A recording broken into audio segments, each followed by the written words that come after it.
नमस्कार। मैं doctor Shrikant Pandey, pediatric gastroenterologist and hepatologist practising at Kankarbagh Patna, child gastro and liver care centre near Kendriya Vidyalaya.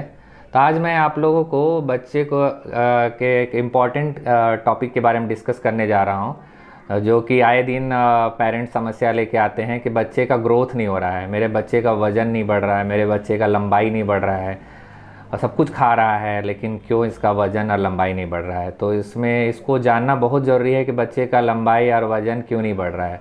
तो मैं सबसे पहले ये बताना चाहूँगा कि बहुत सारे लोग जो होते हैं, पेरेंट्स होते हैं, वो कंपेयर करते हैं अपने उस एज ग्रुप के जो दूसरे बच्चे हैं उससे। तो ग्रोथ में हमेशा एक रेंज होता है जो कि पेरेंट्स नहीं जान पाते हैं। सपोज़ कि एक 4 ईयर का बच्चा है तो उसका वज़न और लंबाई एक रेंज होगा, तो उस रेंज में अगर आता है तो भी नॉर्मल है। सपोज अगर 20 केजी है और दूसरा बच्चा 30 केजी है तो दोनों नॉर्मल है, लेकिन पेरेंट्स क्या करते हैं कि फलाना का बच्चा या इसका एक भाई है वो 30 केजी है, इसी के साथ पैदा हुआ था, मेरा बच्चा 20 किलो का ही है, इसका वजन नहीं बढ़ा, इसका ग्रोथ फेल्योर है। तो उसको ग्रोथ फेल्योर नहीं बोलेंगे। ग्रोथ फेल्योर बोलने से पहले हमें उसको एक चार्ट होता है, ग्रोथ चार्ट, उसमें उसको प्लॉट करना होता है। जब भी ग्रोथ हमारा 3rd परसेंटाइल से नीचे होता है तब हम लोग बोलते हैं कि उसका वजन या लंबाई दोनों का अलग अलग चार्ट आता है। उस चार्ट से हम बोल पाते हैं कि बच्चे का ग्रोथ फेल्योर है और हमें उसमें इन्वेस्टिगेट करना होता है।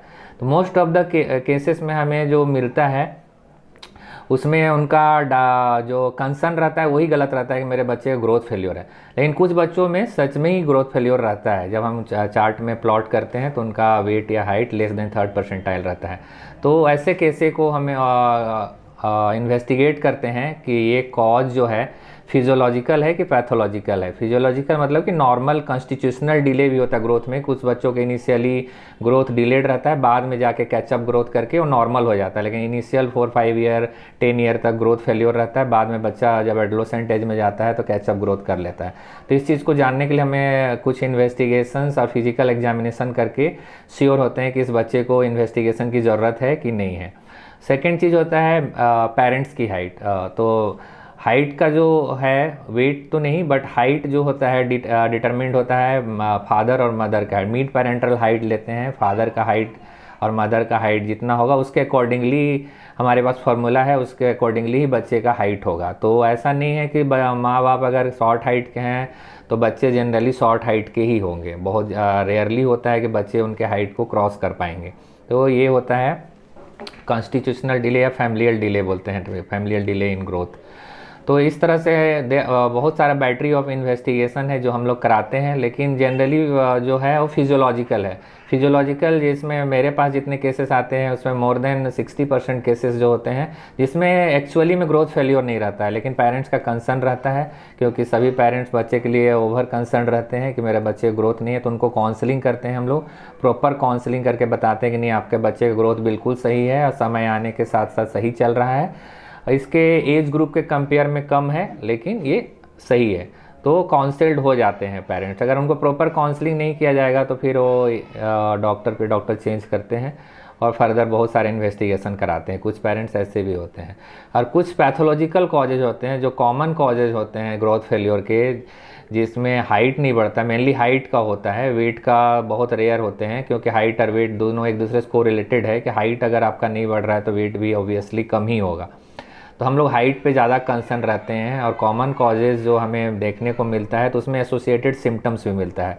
सो कॉमन कॉज जैसे हाइपोथायरॉयडिज्म हुआ, सीलियक डिजीज़ हुआ या ग्रोथ हार्मोन डेफिशिएंसी हुआ, ये सब में हाइट का बच्चा अचीव नहीं करता जितना उसको एक उस एज के अकॉर्डिंगली अचीव करना चाहिए। तो इन सब केसेस में हमें एसोसिएटेड सिम्टम्स भी मिलते हैं, जैसे कि अगर बच्चा हाइपोथायरॉयड है तो उसको थोड़ा सा मेंटली बच्चा का मेंटल रिटार्डेशन भी होता है, थोड़ा आईक्यू लेवल कम होता है, कॉन्स्टिपेशन रहता है, कोल्ड इंटॉलरेंस रहता है।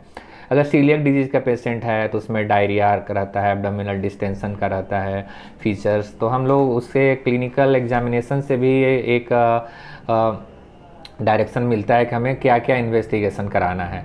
ग्रोथ हार्मोन डेफिशिएंसी होता है उसमें फैमिलियल भी हिस्ट्री होता है और बच्चे में और भी फीचर्स मिलते हैं, जैसे कि उसका हाइट के साथ साथ बोन एज भी डिलेड होता है। तो हम लोग एक्सरे भी कराते हैं, कुछ बोन्स कर देखते हैं कि उसका बोन एज भी डिलेड, बोन एज मतलब बोन का ऑसिफिकेशन होता है, वो भी कभी कभी डिलेड रहता है।